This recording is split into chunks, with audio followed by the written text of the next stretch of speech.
या बातमीपत्राचे प्रायोजक आहे Sulakshmi novelty cosmetic and imitation jewellery wholesale व रिटेलर्स। संपर्क संदीप फलके 9822 92 11 38। या भाडकाऊ सरकारचं करायचं काय? शेतकऱ्यांचं अनुदान मिळालंच पाहिजे, शेतकऱ्यांचं अनुदान मिळालंच पाहिजे, निर्यात बंदी या छगन भुजबळचं करायचं काय? या छगन भुजबळचं करायचं काय?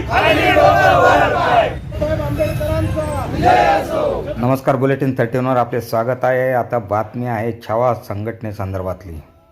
दिनांक 9 फेब्रुवारी रोजी छावा संघटना क्रांतीवीर सेना महाराष्ट्र राज्याच्या वतीने येवल्यातील विंचूर चौफुली ते तहसील कार्यालय दरम्यान शेतकरी बचाव जन आंदोलन आक्रोश मोर्चा काढण्यात आला। केंद्र सरकारने लादलेले कांदा निर्यात बंदी, कांदा अनुदानात झालेले विलंब, कांदा, कापूस, सोयाबीन, मका या पिकांना हमीभाव मिळावा याकरता मोर्चा काढण्यात आला। याचे नेतृत्व संस्थापकाध्यक्ष करण गायकर यांनी केले। या प्रसंगी गोरख संत विजय मोरे, जालिंदर मेंढकर, गोरख सांबरे, गोरख पोटमे, मनोरमा पाटील, संगीता सूर्यवंशी, सविता वाघ, रेखा पाटील, दीपाली लोखंडे, सुवर्णा शिंदे आदी पदाधिकारी उपस्थित होते।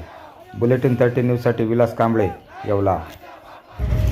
या ठिकाणी आपण बघितलं असेल, गेल्या 5-6 महिन्यापासून केंद्र सरकारने राज्य सरकारने दोघांनी मिळून कांद्यावरील निर्यात बंदी घातल्या असल्यामुळे शेतकऱ्याला हमीभाव मिळत नाही। अवकाळीनं दुष्काळानं त्रस्त झालेल्या शेतकऱ्याला कांद्याच्या माध्यमातून 2 पैसे ज्यावेळेस मिळायला लागतात, ज्याही मालाला भाव येतो त्या मालावर केंद्र सरकार निर्यात बंदी घालून शेतकऱ्यांना मरणाच्या दारात लोटतंय।